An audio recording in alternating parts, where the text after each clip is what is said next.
রাতের অন্ধকারে যাদবপুর লোকসভা কেন্দ্রের সিপিআইএম প্রার্থী সৃজন ভট্টাচার্যের পোস্টার ছিঁড়ে দেওয়ার অভিযোগ করা হলো 100 নম্বর ওয়ার্ডের তৃণমূল কর্মীদের দিকে।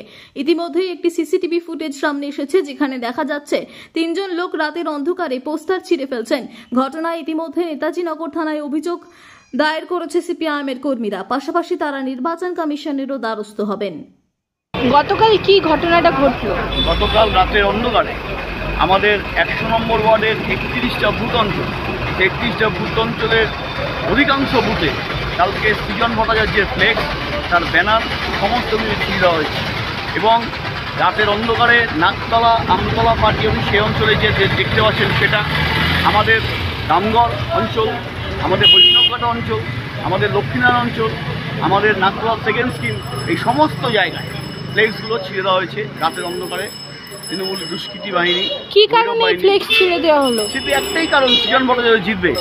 নির্বাচনে সাধারণ মানুষ বলছে, অঞ্চলের মানুষের যা আমরা দেখতে পাচ্ছি, আমাদের মিটিংগুলোতে মিছিলগুলোতে দেখতে পাচ্ছি, সাধারণ মানুষের কাছে যাচ্ছি, মা বোনেরা বলছে যে সৃজন এবার জিতবে।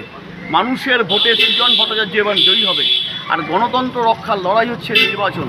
নির্বাচনের সর্বোচ্চ হচ্ছে গণতন্ত্র রক্ষা। সে গণতন্ত্রকে হরণ করতে চাইছে তৃণমূল কংগ্রেস। আপনারা কি পদক্ষেপ নিলেন এখনো পর্যন্ত এইভাবে 100 নম্বর ওয়ার্ডের সব জায়গায়? ঘটনায় আমরা ইতিমধ্যে থানায় জানিয়েছি, যদিও প্রশাসনের প্রতি আমাদের ভরসা নেই, কিন্তু থানায় আমরা জানিয়েছি, প্রশাসনকে জানিয়েছি, নির্বাচন কমিশনকে আমরা জানিয়েছি। অবিলম্বে এটা উপদ্রুত অঞ্চল ঘোষণা করতে হবে।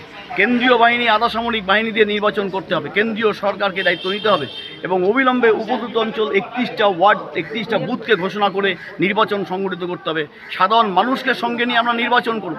গণতন্ত্রকে রক্ষার জন্য সাধারণ মানুষ যে যাকে খুশি ভোট দিক, কিন্তু সাধারণ মানুষ যাতে ভোট দিতে পারে, সাধারণ মানুষ যাতে সঠিকভাবে ভোট দিতে পারে, সেই উদ্যোগ আমরা গ্রহণ করব। কিন্তু নির্বাচন কমিশনকে মূল দায়িত্ব পালন করতে হবে, সেই উদ্যোগ গ্রহণ করতে হবে। এটা আমরা নির্বাচন কমিশনের কাছে ইতিমধ্যেই আমরা জানাচ্ছি। আপনার নাম?